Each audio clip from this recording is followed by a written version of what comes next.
Sa isang bansang puno ng likas na yaman at mayamang kultura, nananatili ang hamon ng kahirapan.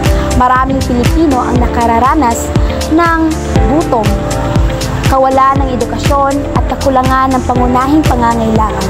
Ngunit may magagawa tayo rito. Edukasyon ang susi sa pag-unlad.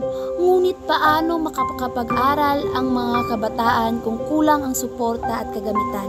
Sama-sama nating itaguyod ang edukasyon para sa lahat.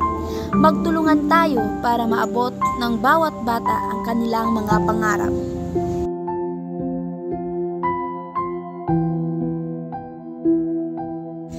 Kailangan nating supuin ang kagutuman at malnutrisyon.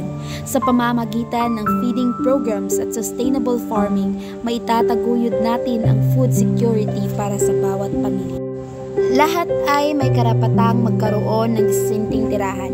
Suportahan natin ang mga programang pabahay upang masiguro ang mas maayos na kinabukasan ng bawat pamilya.